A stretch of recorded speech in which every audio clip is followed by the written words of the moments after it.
Pero el asunto aquí, y que quede bien claro, es que Dios, a partir de la encarnación, ha tenido de manera simultánea las dos existencias, como la existencia como padre, o ejerce la función de padre, o ejerce la condición de padre, pero también a la misma vez él tiene la existencia de el hijo, de un varón perfecto.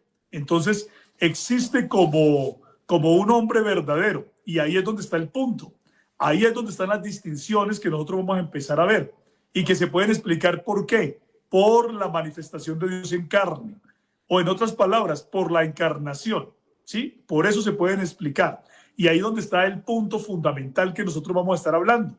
Porque cuando nosotros entendemos las distinciones entre el Padre y el Hijo, entonces ustedes se van a dar cuenta que no se necesitan y que estas distinciones lo que hacen es destruir esa doctrina de un Dios Hijo. Se destruye inmediatamente porque el Hijo siempre va a estar haciendo referencia a la manifestación de Dios en carne.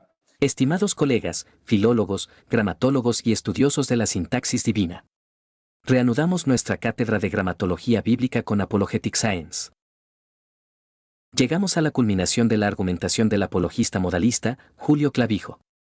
En este segmento, él expone el núcleo absoluto de su teología.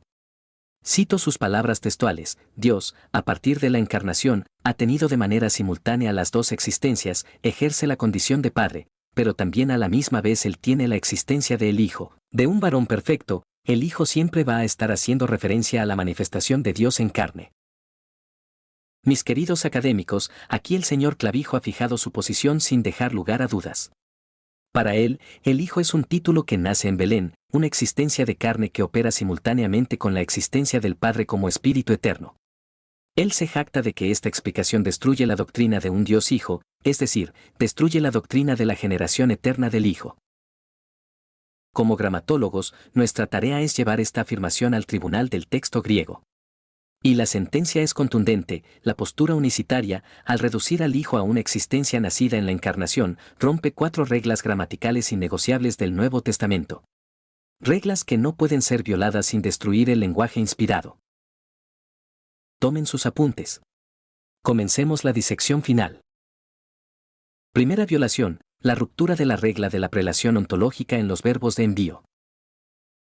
El señor Clavijo dice que el Hijo a partir de la encarnación tiene esa existencia, y que el Hijo siempre va a estar haciendo referencia a la manifestación de Dios en carne. Es decir, no hay Hijo antes de Belén. Pero veamos la regla gramatical de los verbos de envío. En Gálatas 4, versículo 4, el apóstol Pablo escribe: Exapesteilen housios tom yonautou, genomenon ekunaikos. Pero cuando vino el cumplimiento del tiempo, Dios envió a su Hijo, nacido de mujer. La regla gramatical del verbo exapesteilen, envió, exige que el objeto enviado, tom yonautou, a su Hijo, existiera en su identidad como Hijo antes del acto de envío. Tú no puedes enviar a alguien que no existe como la entidad que se envía.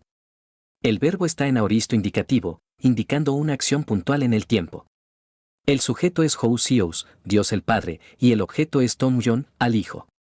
Si el Hijo es solo una existencia o un varón perfecto que comenzó en la encarnación, entonces Dios envió a alguien que aún no era Hijo, lo cual es un absurdo semántico. El unicitarianismo rompe la regla de la precedencia existencial del objeto directo.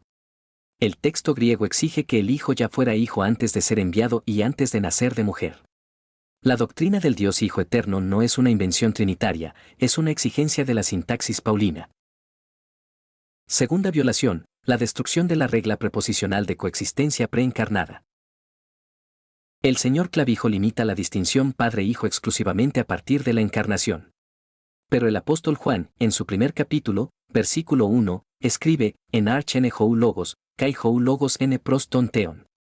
En el principio era el verbo, y el verbo era pros a Dios. La preposición pros, seguida del caso acusativo, es una de las construcciones más ricas del griego. Los lexicógrafos reconocidos, como Bauer, Danker, Arndt y Gingrich, establecen que pros con acusativo denota con, pero con un matiz de dirigido hacia, indicando una relación personal íntima y face to face, es decir, cara a cara. La regla gramatical aquí exige 2 sujetos en comunión eterna antes de que el mundo existiera, antes de la encarnación. El verbo estaba pros el Dios. Si, como afirma Clavijo, la distinción solo nace en la encarnación, entonces la preposición pro se vuelve engañosa en Juan 1:1. El unicitarianismo rompe la regla de la localización relacional pretemporal. Toma una relación eterna, proston theon, y la encarcela en el tiempo de Belén, destruyendo la regla del contexto temporal del versículo, que es en el principio. Tercera violación, la falacia del sujeto único escindido en acciones recíprocas. Clavijo dice que Dios tiene de manera simultánea las dos existencias, como Padre y como Hijo. Él presenta a un solo individuo ejerciendo dos roles. Pero veamos la regla gramatical de los verbos recíprocos en Juan 3, versículo 35, Hou patra agapa ton kai panta det kenente cheiri auto. El Padre ama al Hijo, y todas las cosas ha entregado en su mano. Aquí la gramática griega exige un sujeto nominativo, hou patr, que ejecuta una acción de amor, y un objeto acusativo, ton que recibe esa acción y los objetos entregados. La regla de la transitividad verbal en el griego prohíbe que un solo sujeto numérico se ame a sí mismo como si fuera otro usando un objeto directo diferenciado. Si el Padre y el Hijo son el mismo individuo con dos existencias simultáneas, entonces el texto griego está describiendo una esquizofrenia divina, el individuo ama a su propia existencia humana. Pero el griego no dice que el Padre ame la existencia humana, sarca o antropon, dice que ama al Hijo, ton. El unicitarianismo rompe la regla de la integridad del objeto directo. Cambia el objeto de la acción divina de una persona a un estado de existencia, lo cual no es lo que el texto dice. Cuarta violación, la infracción de la regla del posesivo relacional exclusivo. Escuchen con atención. El señor Clavijo afirma que el Hijo siempre va a estar haciendo referencia a la manifestación de Dios en carne. Pero veamos la regla del pronombre posesivo en Juan 5, versículo 27, calle exousianet kenaut crisim poyein, otiuyos antropoestin.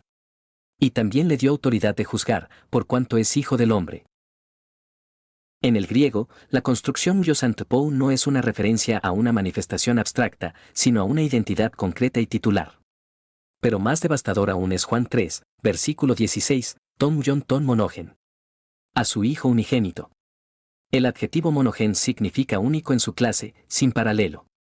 Si el Hijo es simplemente una existencia o un rol que Dios asumió, entonces monogens pierde su peso semántico. Los roles no son unigénitos, las personas lo son. El unicitario rompe la regla de la modificación adjetival ontológica. Toma un adjetivo que denota la singularidad personal absoluta del Hijo, y lo aplica a una mera función temporal. La gramática prohíbe este empobrecimiento léxico. Para concluir, distinguidos colegas de la gramatología. El intento del señor Clavijo de confinar al Hijo de Dios a un mero estatus de manifestación en carne a partir de la encarnación y de jactarse de que esto destruye la doctrina de un Dios Hijo, es el colapso total de su sistema ante el tribunal del griego bíblico. La postura unicitaria rompe la regla de la prelación ontológica, exigiendo que el Hijo existiera antes de ser enviado. La regla de la coexistencia preposicional pros, destruyendo la comunión eterna cara a cara antes de la encarnación. La regla de la transitividad recíproca, fragmentando a un solo individuo en sujeto y objeto de su propio amor. La regla de la modificación adjetival de monogens, reduciendo una unicidad personal a un mero rol funcional. El griego del Nuevo Testamento es preciso, hermoso e inquebrantable. No nos permite dividir a Dios en dos existencias temporales. Nos obliga a doblar la rodilla ante el Padre eterno y ante su Hijo eterno, coexistentes desde el principio, amándose mutuamente antes de la fundación del mundo. El Hijo no es una condición asumida, Él es la imagen misma de la hipóstasis del Padre, el Uyostón Teo, Dios de Dios, luz de luz. La gramática, por última vez en esta cátedra, se erige como la guardiana de la verdad. Y la gramática, mis estimados colegas, ha declarado inapelablemente insostenible la herejía modalista. Gracias, mis estimados académicos. Que el rigor de las lenguas originales ilumine siempre sus estudios. Clase concluida. Miren estas distinciones que vamos a estar mostrando. Hay distinciones, vamos a mostrar 11 distinciones, 11 tipos de distinciones, para que las tengamos presentes. Una primera es de jerarquía.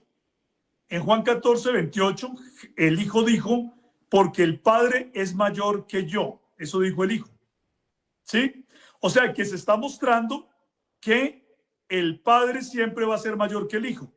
Y cuando se dice eso bíblicamente, mire que es la escritura la que lo está declarando, la que lo está confesando. Nosotros lo único que hacemos es leer la Biblia y nada más que eso, ¿sí? Leemos la escritura y nada más que eso.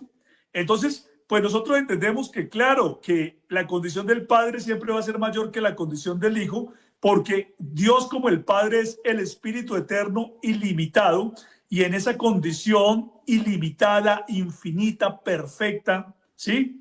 Todopoderosa, siempre va a ser mayor que Dios en su condición de hombre, siendo el mismo individuo, siendo el mismo sujeto, ¿sí? Siendo la misma persona divina, siendo el único Dios, ¿sí? El Dios como el Padre siempre va a ser mayor que Dios como el Hijo, porque el Hijo es Dios en la condición de hombre. Esto destruye inmediatamente, estas declaraciones de Jesucristo destruyen inmediatamente la doctrina de la coigualdad de las divinas personas de la que tanto habla la Trinidad. Porque si el Padre es mayor que el Hijo, ya no son coiguales, ¿sí? Y lo dice la misma Biblia. Entonces, cuando los trinitarios llegan, por ejemplo, a este tipo de textos, ellos dicen, no, lo que pasa es que aquí se tiene que entender que el Padre es mayor que el Hijo porque es que el Hijo estaba encarnado como un hombre, dicen algunos para intentar salvar las cosas. Pero entonces uno les pregunta, les devuelve la pregunta, bueno, pero si la distinción entre el Padre y el Hijo significa que es mayor porque el Hijo es la manifestación de Dios en carne, entonces ¿para qué necesitamos al Dios Hijo? No se necesita. ¿Sí? En ninguna parte de la Biblia dice que hay un Dios Hijo coigual.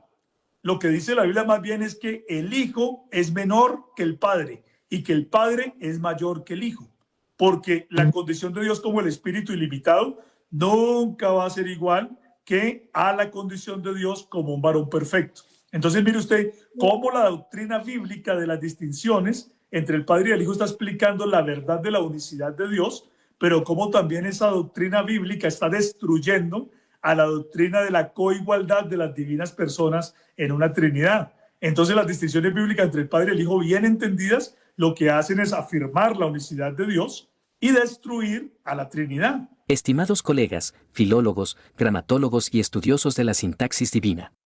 Reanudamos nuestra cátedra de gramatología bíblica con Apologetic Science. En este segmento, el apologista del modalismo, Julio Clavijo, presenta lo que él considera su prueba definitiva, la primera de 11 distinciones, la distinción de jerarquía. Apelando a Juan 14, versículo 28, donde Jesús dice porque el Padre es mayor que yo, el señor Clavijo concluye que esto destruye la coigualdad trinitaria. Cito sus palabras textuales: Dios como el Padre es el Espíritu eterno ilimitado, siempre va a ser mayor que Dios en su condición de hombre, siendo el mismo individuo, siendo el mismo sujeto. El Dios como el Padre va a ser mayor que Dios como el Hijo, porque el Hijo es Dios en la condición de hombre. Mis queridos académicos, lo que acabamos de escuchar es el intento desesperado del modalismo por usar la palabra mayor para colapsar la deidad en un solo sujeto que se divide a sí mismo en dos condiciones. El señor Clavijo se jacta de que su lectura es solo leer la Biblia, pero como gramatólogo sabemos muy bien que una lectura simplista que ignora la morfología, la sintaxis y la semántica del texto griego es la puerta de entrada a la herejía. Al intentar explicar Juan 14, 28, la postura unicitaria rompe 4 reglas gramaticales fundamentales del griego koiné. Expongan sus apuntes. Vamos a la disección. Primera violación: la ruptura de la regla de la lógica comparativa y el adjetivo meisn. El señor Clavijo afirma que el Padre es mayor que el Hijo porque son el mismo individuo, pero en diferentes condiciones, espíritu ilimitado versus hombre limitado. Pero veamos la regla gramatical del adjetivo comparativo en el texto griego. Juan 14, 28 dice, Hou pat meis moestin. El Padre es mayor que yo. La palabra meisn es el grado comparativo de megas, grande. La regla gramatical y lógica de la comparación en griego exige dos entidades distintas que se comparan dentro de la misma categoría ontológica, o al menos, dos sujetos distinguibles. Si el Padre y el Hijo son, como afirma Clavijo, el mismo individuo y la misma persona divina, entonces la oración carece de sentido lógico y gramatical. Estaría diciendo, yo soy mayor que yo mismo, o mi condición de espíritu es mayor que mi condición de carne. Si el texto quisiera expresar una diferencia de condiciones dentro del mismo sujeto, la gramática griega dispone de construcciones adverbiales o preposicionales para ello, como hs, como, o en. Pero el texto usa una construcción comparativa personal, meis mo, mayor que yo. El pronombre mo, de mí, que yo, establece una comparación entre dos sujetos personales, no entre dos estados abstractos de un mismo sujeto. El unicitarianismo rompe la regla de la comparación personal, forzando al texto a cometer un absurdo lógico, la autocomparación de un individuo consigo mismo. Segunda violación, la destrucción de la regla de la deixis pronominal y los centros de conciencia. Clavijo insiste en que es el mismo sujeto hablando. Pero la gramática de la deixis pronominal en el discurso de Jesús nos prohíbe aceptar esto.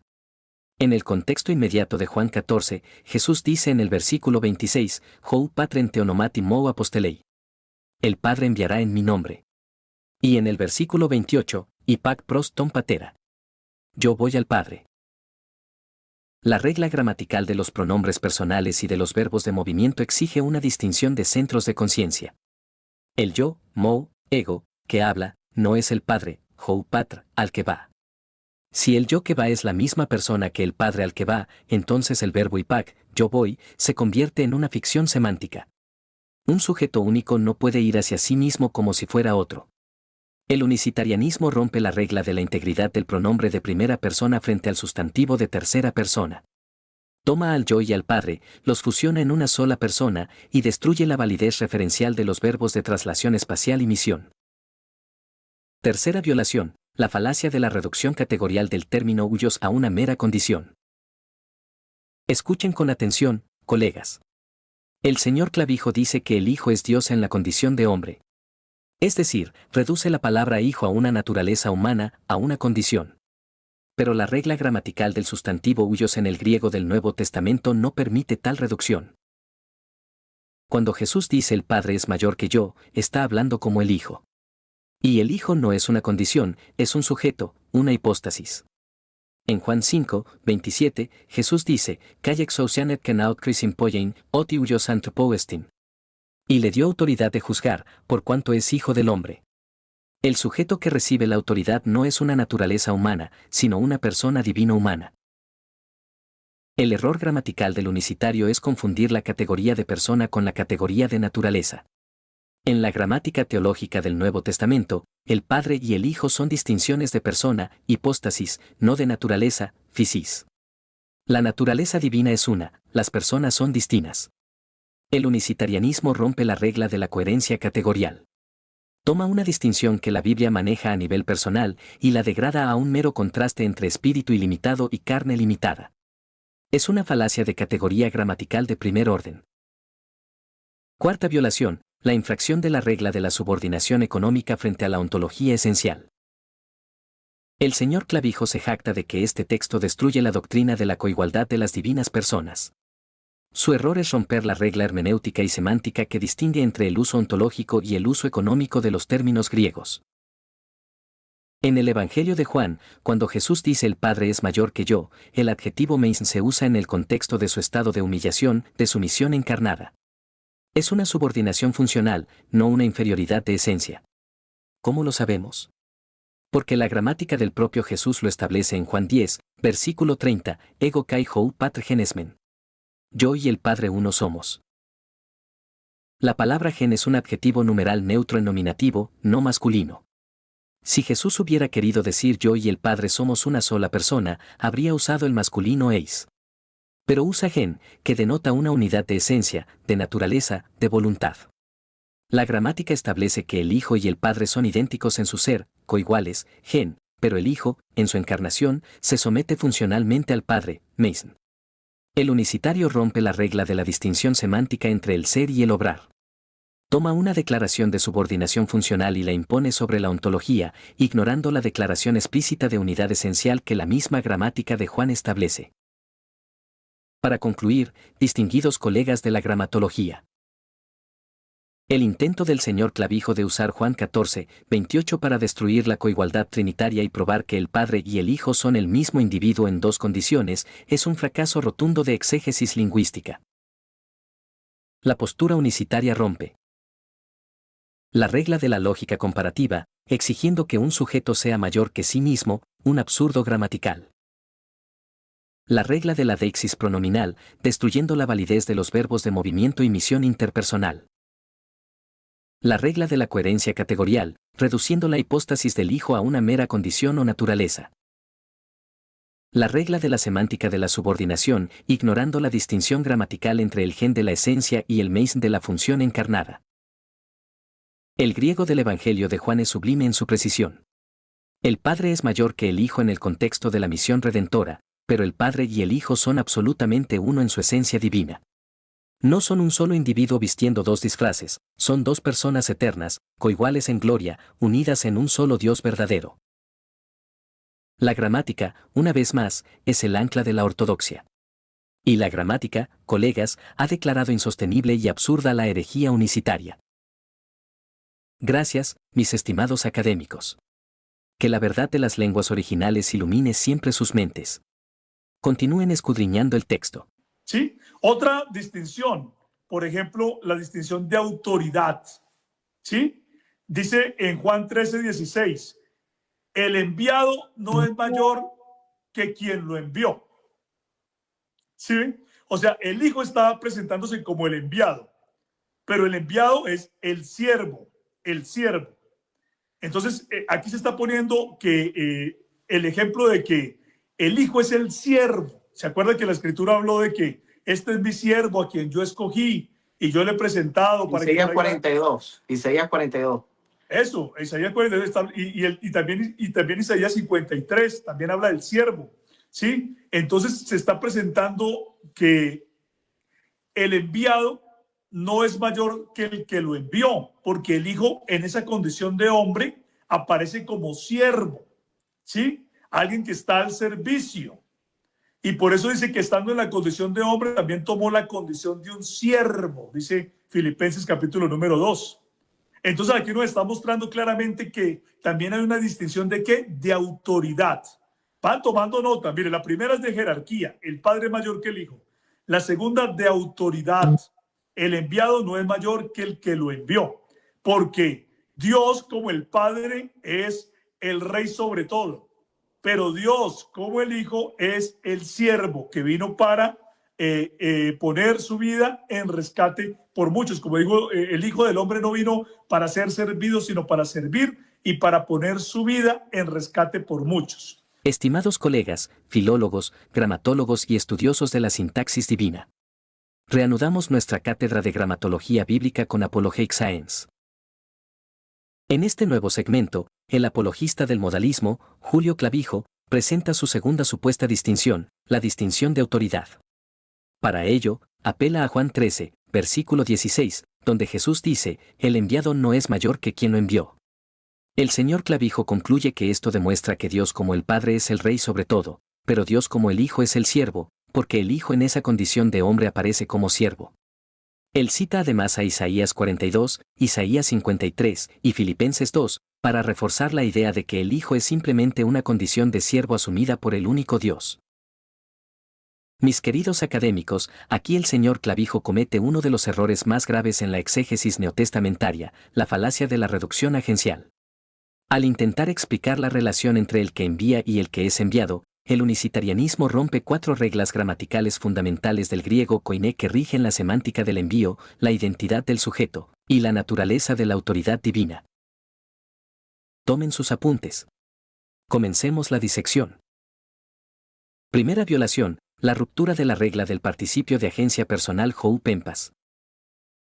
El señor Clavijo asume que el que envía y el que es enviado son el mismo individuo divino desempeñando dos papeles. Pero veamos la regla gramatical en el texto griego de Juan 13, versículo 16, «Ou kestin doulos meisntou kirio autou, ou de apóstolos meisntou pepsantos auton». Literalmente, no es el siervo mayor que su señor, ni el apóstol mayor que el que lo envió.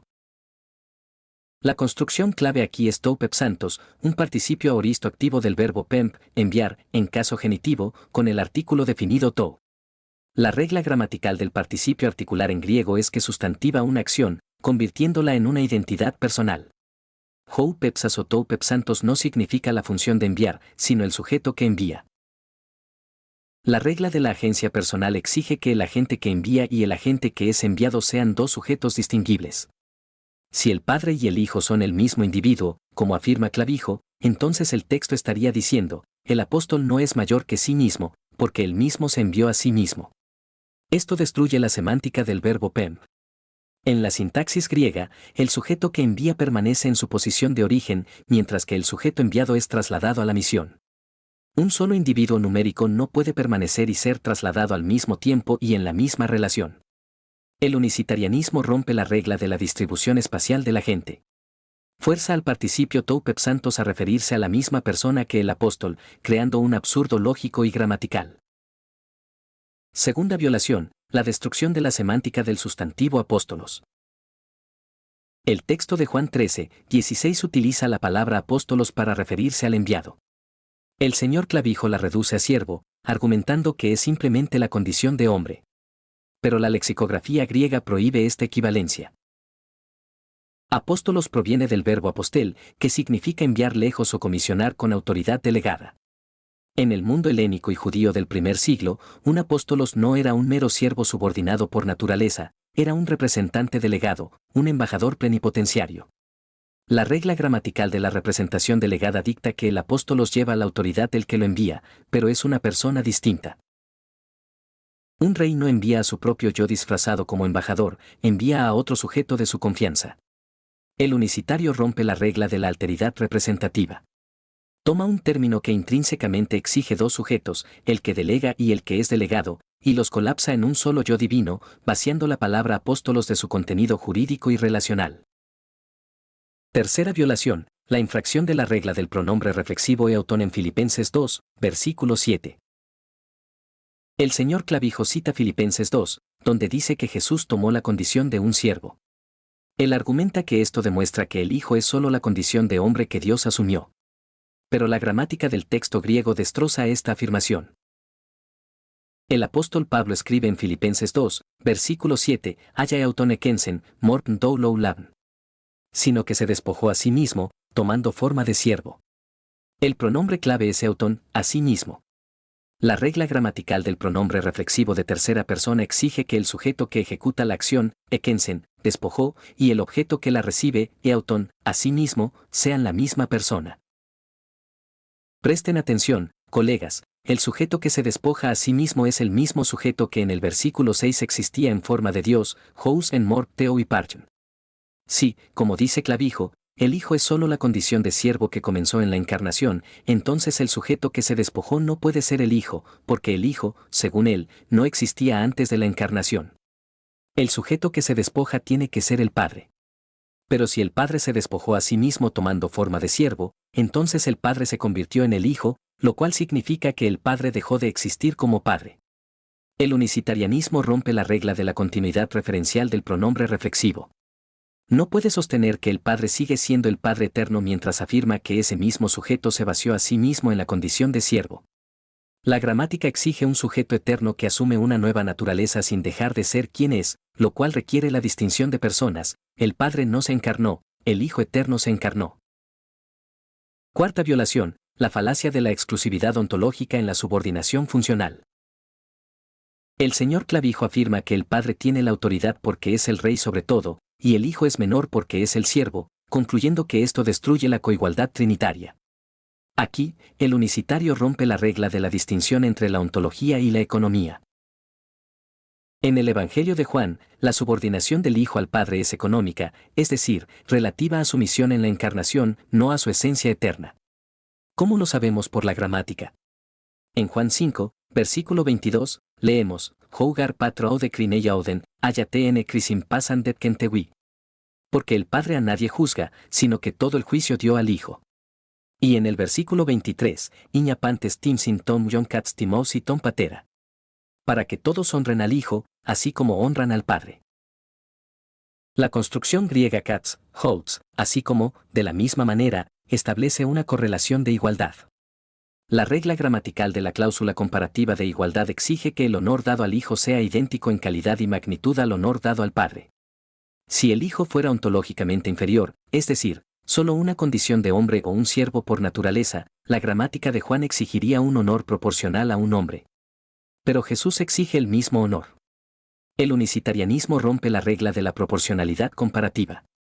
Quiere asignar una autoridad menor al Hijo en esencia, mientras la gramática exige un honor igualitario. Un ser que recibe el mismo honor que Dios omnipotente no puede ser una mera condición humana, debe ser coigual en deidad. Para concluir, distinguidos colegas de la gramatología. El intento del señor Clavijo de usar la distinción de autoridad para probar que el Padre y el Hijo son el mismo individuo, uno como rey y otro como siervo, colapsa bajo el peso de la sintaxis griega. La postura unicitaria rompe la regla del participio de agencia tou pepsantos, exigiendo que un solo sujeto se envíe a sí mismo, destruyendo la lógica del envío espacial. La regla de la alteridad representativa del sustantivo apóstolos, vaciando el término de su significado de embajador delegado. La regla del pronombre reflexivo eutón en Filipenses, creando la contradicción de un Padre que se despoja a sí mismo y deja de ser el Padre eterno. La regla de la cláusula comparativa de igualdad en Juan 5, donde el mismo honor dado al Padre exige la coigualdad ontológica del Hijo. El griego del Nuevo Testamento no nos presenta a un Dios actuando como un ventrílocuo que se envía a sí mismo a la tierra. Nos presenta al Padre, el soberano eterno, enviando a su Hijo, el apóstol de nuestra confesión, quien voluntariamente se despojó a sí mismo tomando forma de siervo. Dos personas, un solo Dios, una misión perfecta de redención. La gramática, una vez más, es el muro de contención contra el error.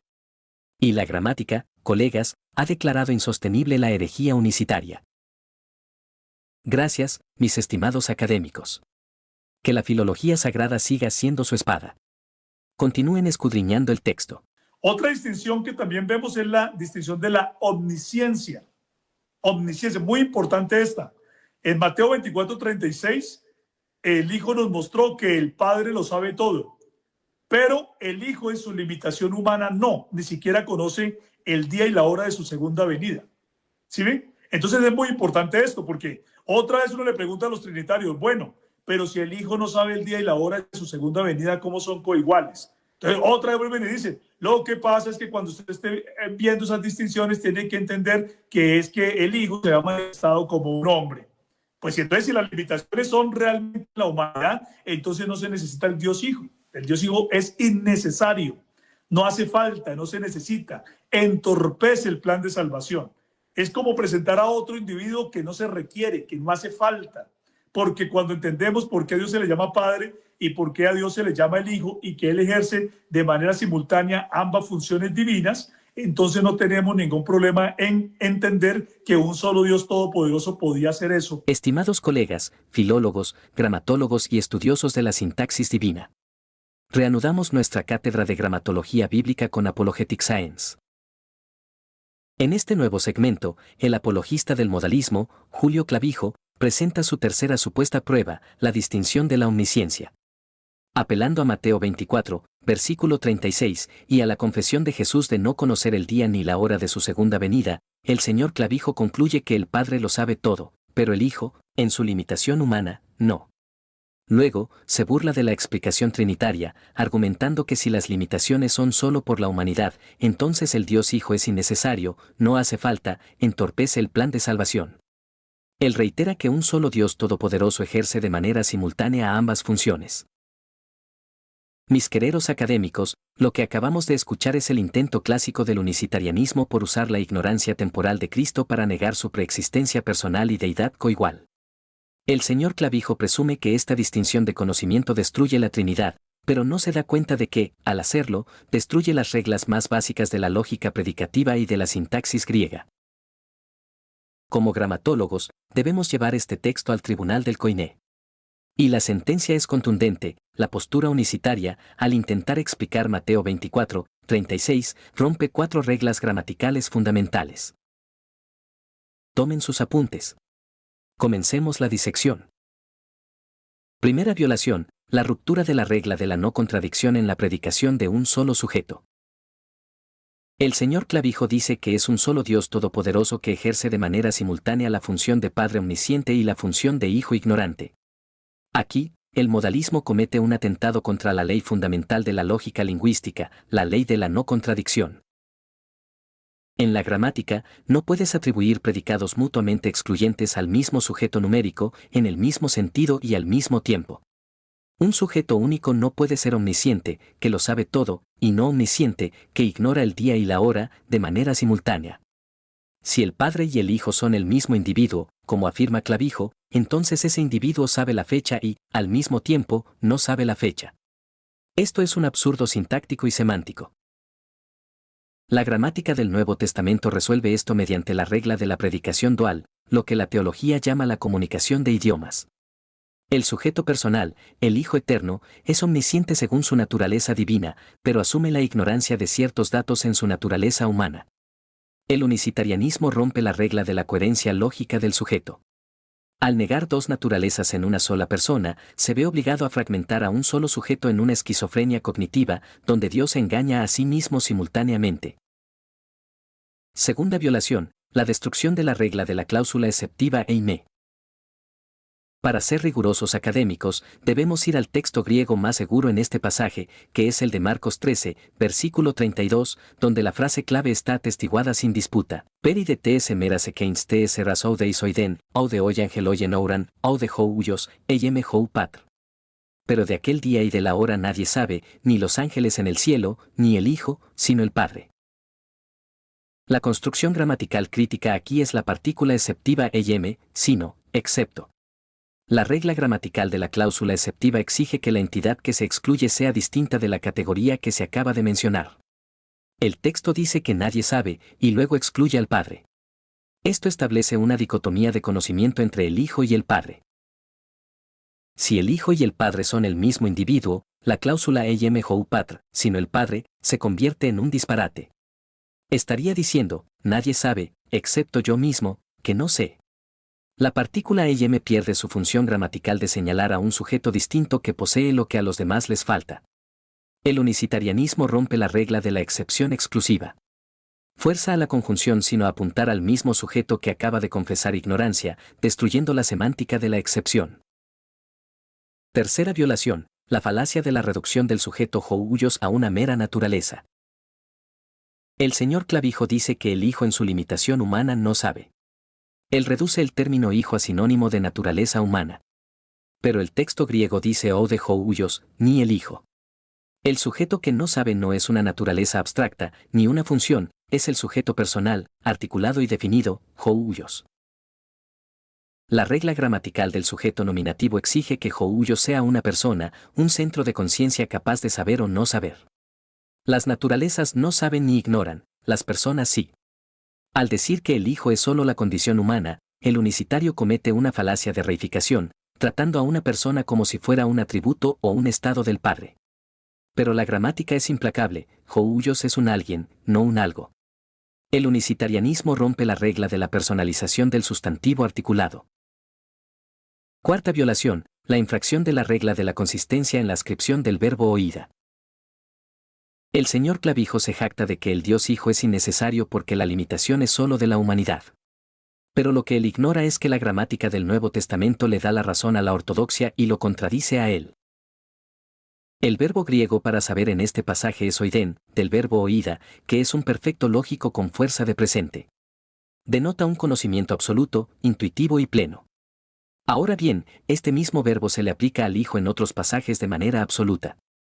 En Juan 21, versículo 17, Pedro le dice a Jesús, Kiria, supanta oídas, Señor, tú lo sabes todo.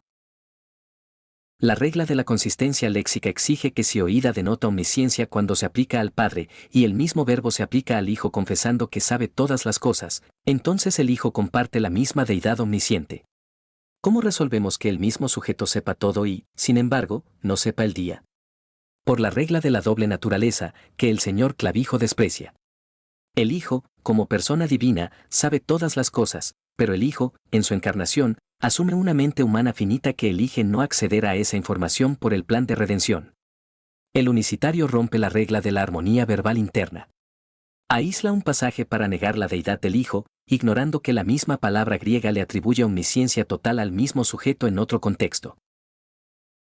Para concluir, distinguidos colegas de la gramatología. El intento del señor Clavijo de usar la ignorancia de Cristo en Mateo 24 o Marcos 13, para declarar innecesario al Dios Hijo y afirmar un solo sujeto con dos funciones simultáneas, es un fracaso gramatical absoluto. La postura unicitaria rompe La regla de la no contradicción, exigiendo que un solo sujeto sepa y no sepa la misma cosa al mismo tiempo. La regla de la cláusula exceptiva E&M, destruyendo la lógica de la exclusión para señalar a un sujeto distinto. La regla de la personalización del sujeto, reduciendo a la persona houyos a una mera naturaleza o función inanimada. La regla de la consistencia verbal, ignorando que el mismo verbo oída confiere omnisciencia total al Hijo en Juan 21. El griego del Nuevo Testamento no presenta a un Dios que finge no saber, ni a un hombre que reemplaza al Dios eterno. Nos presenta al Hijo eterno, coigual en omnisciencia con el Padre, quien, en la humillación de su encarnación, asumió genuinas limitaciones humanas para ser nuestro perfecto mediador. Dos naturalezas en una sola persona, sin confusión, sin división. La gramática, una vez más, es la espada que defiende la verdad. Y la gramática, colegas, ha declarado insostenible la herejía unicitaria. Gracias, mis estimados académicos. Que la exégesis rigurosa siga siendo su faro. Continúen escudriñando el texto.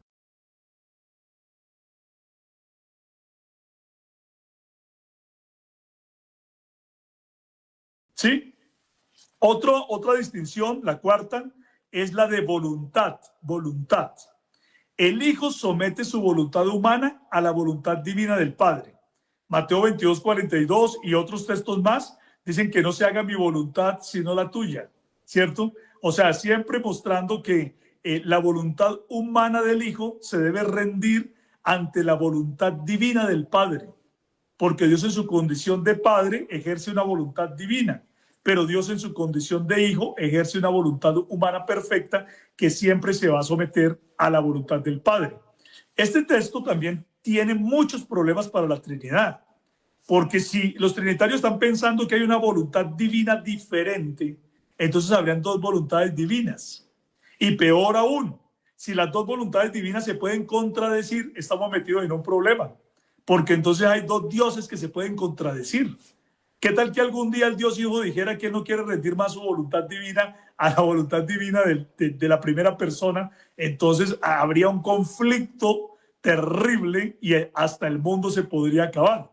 Pero aquí nosotros estamos viendo es que el Hijo, que es el varón perfecto, Dios manifestado en carne, somete siempre su voluntad humana a la voluntad divina del Padre. Estimados colegas, filólogos, gramatólogos y estudiosos de la sintaxis divina. Reanudamos nuestra cátedra de gramatología bíblica con Apologetic Science.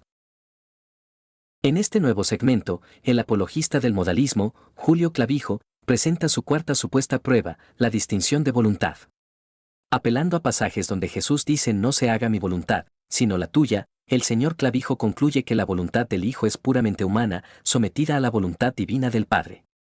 Luego, arremete contra la Trinidad argumentando que si hubiera dos personas divinas, habría dos voluntades divinas que podrían contradecirse, lo que llevaría a un conflicto terrible y a dos dioses. Él concluye que el Hijo es simplemente el varón perfecto, Dios manifestado en carne, sometiendo su voluntad humana a la voluntad divina. Mis queridos académicos, lo que acabamos de escuchar no es solo un error teológico, es un desastre categorial de primer orden. El señor Clavijo intenta resolver la tensión del texto aplastando la ontología del Hijo, pero en su afán por destruir la Trinidad, destruye las reglas más básicas de la semántica pronominal, la ontología griega y la cristología del Nuevo Testamento. Como gramatólogos, debemos llevar esta afirmación al tribunal del texto griego. Y la sentencia es contundente, la postura unicitaria, al intentar explicar la distinción de voluntades, rompe 4 reglas gramaticales fundamentales. Tomen sus apuntes. Comencemos la disección. Primera violación, la ruptura de la regla de la deixis pronominal posesiva en los verbos volitivos. El señor Clavijo dice que el Padre y el Hijo son el mismo individuo divino, uno ejerciendo voluntad divina y el otro voluntad humana. Pero veamos la regla gramatical en el texto griego de Lucas 22, versículo 42, plnm totelma mou alto sou ginest. Sin embargo, no se haga mi voluntad, sino la tuya. La construcción griega opone dos pronombres posesivos de primera y segunda persona, mou, de mi / mi, y sou, de ti / tuya. La regla gramatical de la deixis pronominal exige que la primera persona, mou, y la segunda persona, sou, refieran a dos sujetos distintos, dos centros de conciencia diferenciados. Si el Padre y el Hijo son el mismo individuo, como afirma Clavijo, entonces Jesús estaría diciendo, no se haga la voluntad de mí mismo, sino la voluntad de mí mismo. Esto es un absurdo tautológico. La gramática griega prohíbe usar una oposición pronominal de primera y segunda persona para referirse al mismo sujeto numérico. El unicitarianismo rompe la regla de la alteridad posesiva. Toma un yo y un tú que la sintaxis obliga a separar y los fusiona en un solo sujeto, vaciando los pronombres de su función comunicativa esencial. Segunda violación, la falacia de la confusión categorial entre fisis y hipostasis en el léxico de la voluntad. El señor Clavijo aterroriza a su audiencia diciendo que si hay dos personas divinas, habría dos voluntades divinas que podrían contradecir el mundo. Aquí comete una falacia gramatical y ontológica monumental, confunde la categoría de naturaleza con la categoría de persona.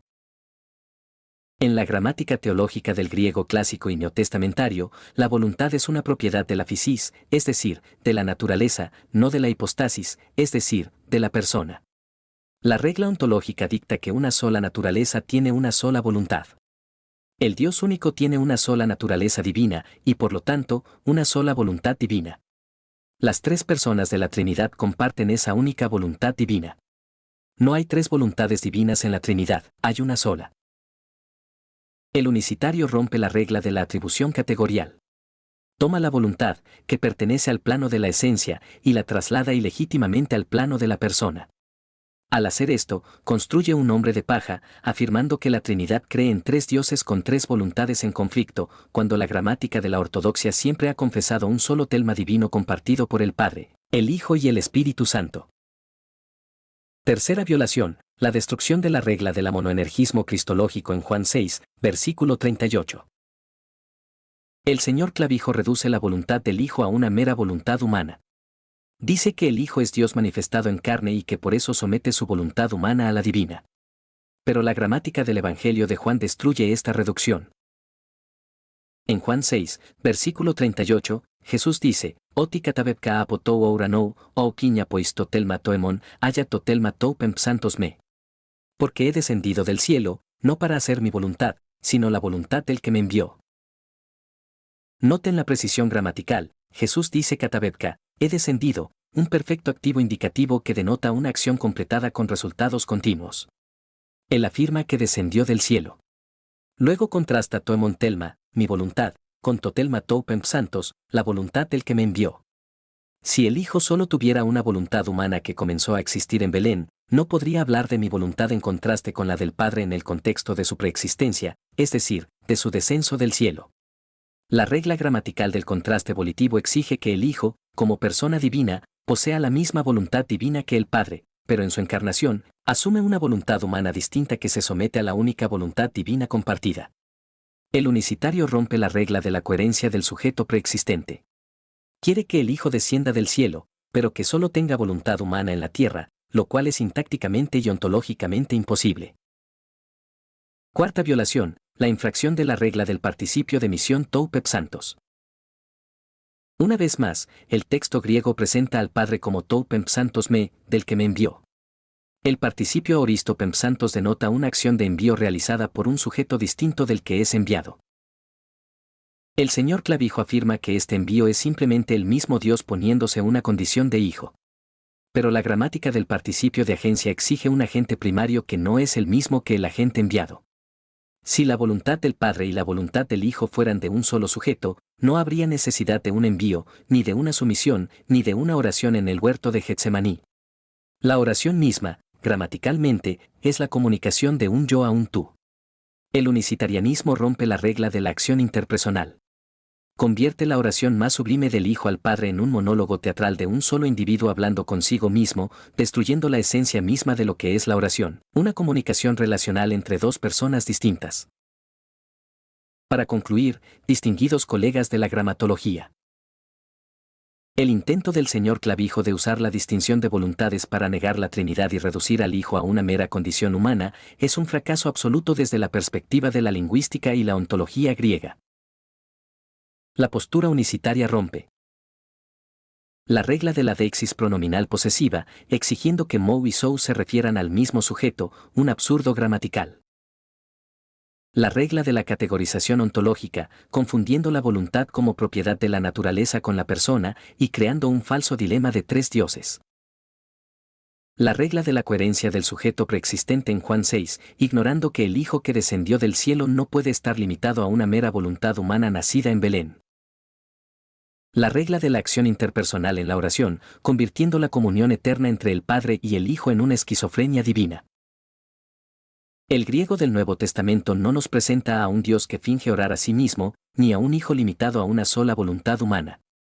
Nos presenta al Hijo Eterno, que comparte una única voluntad divina con el Padre, y que en su encarnación asume una voluntad humana perfecta, sometiéndola libremente al plan eterno de la deidad. Un solo Dios, una sola voluntad divina, compartida por dos personas eternas en perfecta comunión.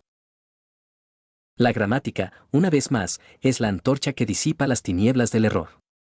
Y la gramática, colegas, ha declarado insostenible la herejía unicitaria. Gracias, mis estimados académicos. Que la rigurosidad de las lenguas originales siga guiando sus mentes. Continúen escudriñando el texto.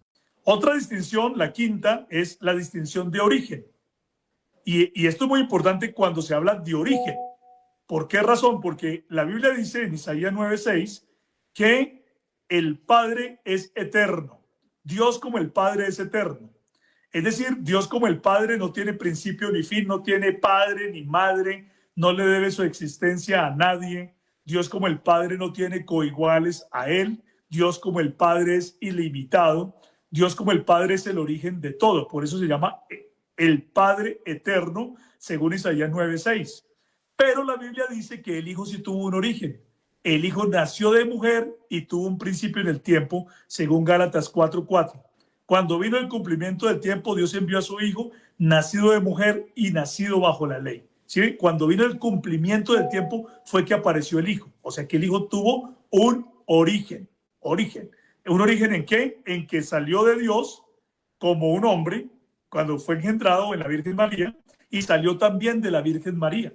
Entonces salió del Padre, salió de María. ¿Qué? ¿Qué salió? ¿Otra persona divina? No, salió un varón perfecto.